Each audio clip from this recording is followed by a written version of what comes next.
ஆண்டவராக இயேசு கிறிஸ்து நாமத்தினாலே உங்கள் அனைவருக்கும் அன்பும் சமாதானம் உண்டாவதாக. தேர்ந்து கொள்ளப்பட்ட நிகழ்ச்சி மூலமா உங்களை சந்திப்பதில் மகிழ்ச்சி.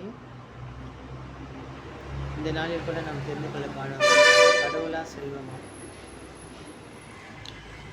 யாரும் இரு தலைவர்களுக்கு நம்ம வேலை செய்ய முடியாது. ஒன்று ஒருத்தரை சார்ந்து வாழணும், இல்லாத இன்னொருத்தரை சார்ந்து வாழணும். ரெண்டு பேருக்கும் நம்ம உண்மையாக இருக்க முடியாது.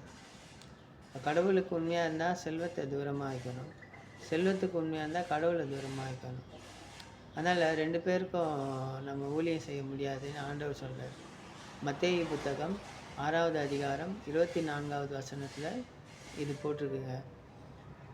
நீங்கள் ஒரு செல்வந்தன் கூட நல்ல போதகரே, நான் நித்திய ஜீவன் அடைய என்ன செய்ய வேண்டும்னு கேட்கும்போது, நீங்கள் 10 கட்டளைகளை கடைப்பிடிங்க, நான் சின்ன வயசுலேருந்து கடைப்பிடிச்சிருக்கிறேன், அப்போ உங்கள் செல்வத்தெல்லாம் ஏழைகளுக்கு விற்றுட்டு என் பின்னாடி வா அப்படின்றார். அப்போ அவர் அதிக செல்வம் இருந்ததால் அதை கொடுக்க முடியலன்ட்டு அவர் என்ன பண்ணுறாரு, தலை குனிஞ்சு போயிடுறார். அப்போ ஆண்டவர் என்ன சொல்கிறாரு, செல்வந்தன் பரலோக ராஜ்யத்தில் நுழைவது மிகவும் கடினம் அப்படின்னு சொல்கிறாரு. ஆனால் சக்கேவி பாருங்கள், அவருக்கும் நிறைய செல்வம் இருந்துச்சு. ஆனால் அந்த செல்வத்தை அவர் என்ன பண்ணார், அவர் சொல்கிறார், நான் ஏழைகளுக்கு கொடுத்துட்றேன், யாராவது ஏமாற்றி வாங்கியிருந்தால் 4 தனியாக திருப்பி கொடுத்துட்றேன் அப்படின்னு சொல்கிறாரு. அப்போ அவர் ஆண்டவரை சார்ந்து வாழணும்னு நினச்சதால செல்வத்தை விட்டுட்டார். ஆனால் அந்த செல்வந்தன் பார்த்திங்கன்னா செல்வத்தை விட முடியாமல் ஆண்டவரை விட்டு போயிட்டான். அப்போது நம்ம 2 பேருக்கு ஊழியம் செய்ய முடியாது, 2 பேருக்கு உண்மையாக இருக்க முடியாது. யாராவது ஒருத்தருக்கு தான் நம்ம உண்மையாக வாழ முடியும் இல்லைங்களா? அப்போ நம்ம என்ன செய்யணும், ஆண்டவருக்கு தான் உண்மையாக இருக்கணும்.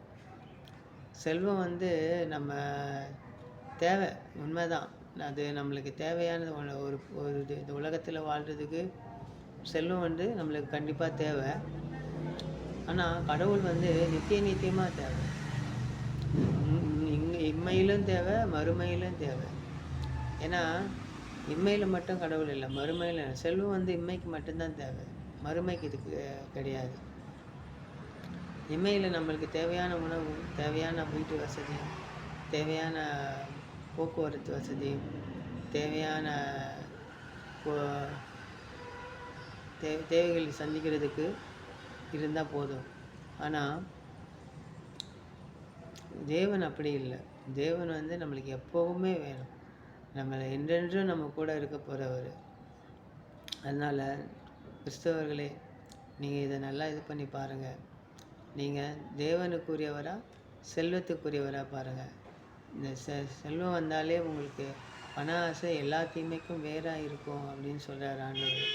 உங்களுக்கு ஓரளவுக்கு தேவை இருந்துச்சு, உங்களுக்கு அது சந்திக்கப்பட்டுச்சு அப்படின்னா தயவுசெய்து அதோட போதும்னு நினச்சிக்கிங்க. நீங்கள் ஆண்டவரை சார்ந்து இருந்தாலே ஆண்டவர் எல்லாமே கொடுத்துடுவார். அவர் சீடர்கள் கூட என்ன சொல்கிறாரு, நீங்கள் போகும்போது எதை எடுத்துகிட்டு போகாதீங்க, உங்களுக்கு தேவையானது உங்களுக்கு கொடுக்கப்படும் அப்படின்னு தான் சொல்கிறாரு இல்லையா? அப்போது சீடர்களுக்கே அப்படி கொடுக்கும்போது நம்ம விசுவாசிங்க, நம்மளும் அவரை விசுவாசிக்கிறோம். அப்போ நம்மளுக்கு என்ன பண்ணுவார், கண்டிப்பாக கொடுப்பாரு. அப்போது நம்ம செல்வத்தை விட்டுட்டு தேவனை தான் தேடணும். 2 ஓனருக்கு நம்மளால் உண்மையாக வேலை செய்ய முடியாது, யாராவது ஒருத்தருக்கு தான் உண்மையாக இருக்க முடியும். அப்போ நம்ம தேவனுக்கு மட்டும்தான் உண்மையாக இருக்கணும். அதனால் தயவுசெய்து நம்ம கிறிஸ்தவர்கள் தேவனுக்கு உண்மையாக இருக்கணும். நம்ம தேவனுக்கு உண்மையாக இருக்கும்போது தான் நித்திய வாழ்வை அடைஞ்சிக்க முடியும். அந்த நித்திய வாழ்வு இங்கே இம்மையில் நம்ம வாங்குகிற சர்டிஃபிகேட்டு தான், மறுமையில் வாங்குகிற சர்டிஃபிகேட் கிடையாது. நம்ம இம்மையில் வாங்குகிற சர்டிஃபிகேட் மட்டும்தான் மறுமையில் போய் நம்மளுக்கு நித்தியமாக அவரோட வாழ்றதுக்கு முடியும். புதிய ஜெருசலேமில் நம்மளை அவர் வைப்பார். அங்கே அழுகையும் இல்லை, அங்கலாய்ப்பும் இல்லை, பசியும் இல்லை, தாகமும் இல்லை அப்படின்னு சொல்லியிருக்காரு. அப்போது இங்கே நம்ம என்ன சர்டிஃபிகேட் வாங்குகிறோன்றது தான் முக்கியம். இந்த சரீரத்தோடு இருக்கும்போது நம்ம வாங்குகிற சர்டிஃபிகேட் தான் நித்திய ஜீவனுக்கு நம்மளை அழைத்து செல்லும். எந்த சூழ்நிலையிலும் தேவனை விட்டு பிரியாமல் இருங்க, தேவனை போற்றுங்க, தேவனுக்குரிய மகிமையை மற்றவங்களுக்கு எடுத்து காட்டுங்க. நம்ம மற்றவங்களுக்கு செய்கிற உதவி தேவன் செஞ்சார், நீங்கள் கிறிஸ்துவங்களா, ஐயோ கிறிஸ்தவர்கள் வந்து கடவுளுக்கு பயந்தவங்க, கிறிஸ்தவர்கள் வந்து பொய் சொல்ல மாட்டாங்க, கிறிஸ்தவர்கள் வந்து தங்களுக்கு இல்லைனாலும் மற்றவங்களுக்கு கொடுப்பாங்க, கிறிஸ்தவர்கள் வந்து இயேசு கிறிஸ்துவ எப்படி அவர் உலகத்தில் இருந்தாரோ அந்த மாதிரி தன் சுய சுய அதாவது சுயநலம் நாடாமல் பிறர் நலம் நாடுவாங்க அப்படின்னு சொல்லணுங்க.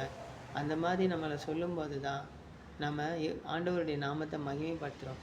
அதனால் தயவுசெய்து கடவுளாக செல்வமானு வரும்போது நீங்கள் கடவுளை சார்ந்துருங்க. உங்களுக்கு தேவையான செல்வத்தை கடவுள் கொடுத்துருவாருங்க. அவர் என்றைக்குமே வந்து நம்மளை நிர்கதியாக விட மாட்டார். அவர் நம்ம தேவைகளை சந்திக்கிற தேவன். அதனால் விண்ணகத்தை விட்டு நம்மளுக்கு இறங்கி வந்து நம்ம சொல்லிட்டு போயிருக்காருன்னா, நம்ம இப்போ இருக்கும்போது பரிசுத்த ஆவியாக நம்ம கூட உலாவின்னு இருக்கார், ஆவியானவராக இருக்கார். அப்போ நம்மளுக்கு செய்ய மாட்டாரா? அதிகம் செய்வாருங்க.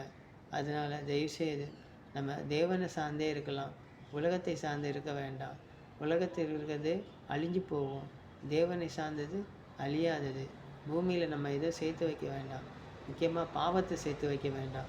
அந்த பாவம் வந்து நம்மளை பின்னாடி மறுமையில் நம்மளை தேவன்கிட்டேருந்து பிரிச்சிடும். அதனால் பூமியில் இருக்கும்போது பாவத்தை சேர்த்து வைக்காதீங்க. உங்களுக்கு தேவனை அறிஞ்சிக்கிற அறிவே பெரிய இது. அவரை அறிஞ்சிக்கிட்டு அவர் வழியில் நடங்க, அவரை ஏற்றுக்குங்க, அவரை முழுமையாக நம்புங்க. அவரை நம்பி அவர் செஞ்ச காரியங்களை செய்யுங்க. அதன் மூலயமா அவரும் மகிமைப்படுவார், நீங்கள் கிறிஸ்தவன்றது நீங்களும் மகிமைப்படுவீங்க. நன்றி. நிகழ்ச்சி மூலமா உங்களை சந்தித்ததற்கு மிக்க நன்றி. உங்களுக்கு அன்பும் சமாதானம் உண்டாவதாக. இந்நிகழ்ச்சியை பார்க்குற நீங்கள் கர்த்தரால் ஆசீர்வதிக்கப்பட்டவர்கள். ஆமென்.